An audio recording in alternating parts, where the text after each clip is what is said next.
Video தொடர்ந்து பார்க்குற அனைவருக்கும் வணக்கம். இன்றைக்கி பார்த்திங்கன்னா நான் வாங்கியிருக்க மிஷின் தான் உங்கள் கூட ஷேர் பண்ணிக்க போகிறேன். இது பார்த்திங்கன்னா நார்மலாக பேக் ஸ்பேஸ் அடிக்கிறது, தையல் பெருசு பண்ணுறது. அதுக்கப்புறமா பார்த்திங்கன்னா நம்ம மிஷினில் ஆன் ஆஃப் பட்டன் இங்கே கொடுத்துருக்காங்க. அதுக்கப்புறம் பார்த்திங்கன்னா நம்ம ஆன் பண்ணணுமே லைட் எரியுது. நம்ம இந்த சென்சார் ஒர்க் ஆகும். எவ்வளோ ஃபாஸ்ட்டு வேணுமோ அவ்வளோ வச்சுக்கிட்டு எஸ் கொடுத்தோன்னா நமக்கு மிஷின் அந்த லெவல்லையே ஃபாஸ்ட்டு கண்ட்ரோல் பண்ணும். அதுக்கப்புறம் நம்ம த்ரெட்டு பார்த்திங்கன்னா இங்கே மேலே இருந்து போட்டு இந்த வழியாக நம்ம கொண்டு இதெல்லாம் நான் எப்படி போடுறதுன்னு டீட்டெயில்டாக சொல்கிறேன் இருங்க. அதுக்கப்புறம் இது பாபின் சுற்றத்துக்கான த்ரெட்டு போடுற வழி. இதெல்லாம் போட்டுட்டு சுற்றிட்டேன்னா பாபின் சுற்றிடும்.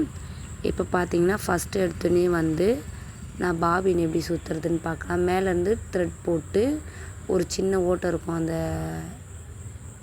அதை போட்டுட்டு அந்த ஸ்ப்ரிங் மாதிரி இருக்கும், அது உள்ளே விட்டுட்டு பாபினில் ஒரு 2-3 சுற்று நம்ம சுற்றிக்கலாம்.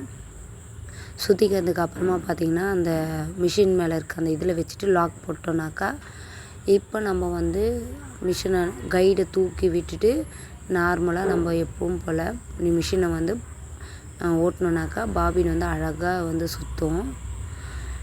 இது மாதிரி பாபின் நீட்டாக ஃபினிஷிங்காக சுற்றிடலாம். அதுக்கப்புறமா பார்த்திங்கன்னா கட் பண்ணிக்கிறதுக்கு அது பக்கத்துலேயே கத்தி மாதிரி ஒன்று கொடுத்துருக்காங்க, கட் பண்ணிக்கலாம்.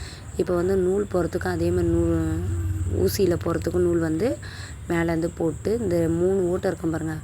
ஃபஸ்ட்டு ஓட்லேயும் 3rd ஓட்லேயும் போட்டுட்டு ஒரு லூப் இருக்கும், அந்த லூப்பில் போட்டு அந்த ஸ்ப்ரிங்கில் போட்டு அப்படியே கீழே வந்தோன்னா ஒரு எல் மாதிரி இருக்கும், அதில் சுற்றிட்டு அது மேலே ஒரு சின்ன ஓட்டை இருக்கும்.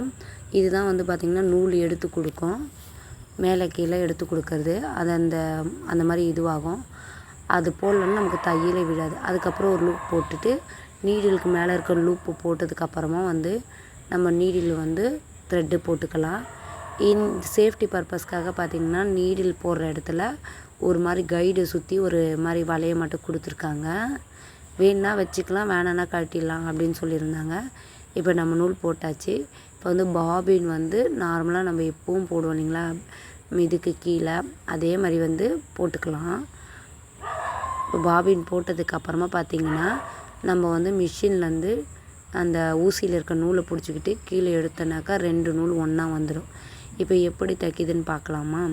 இப்போ நம்ம ஒரு காட்டன் கிளாத் எடுத்ததுக்கு அப்புறமா நம்ம துணியை 2ஆக ஃபோல்டு பண்ணிக்கிட்டு நம்ம கைடை தூக்கிட்டு வச்சுட்டு ஸ்டிச்சிங் போட ஆரம்பிக்கலாம்.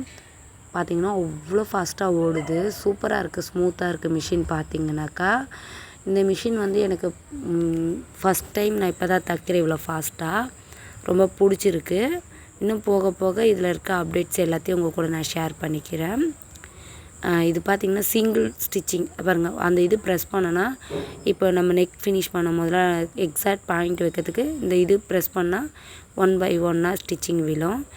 இந்த மிஷினை பற்றி எல்லாமே ஷேர் பண்ணியிருக்கேன். கண்டிப்பாக உங்களுக்கு பிடிச்சிருக்குன்னு பிடிச்சிருந்தா கண்டிப்பாக லைக் பண்ணுங்கள். தேங்க்யூ ஃபார் வாட்சிங்.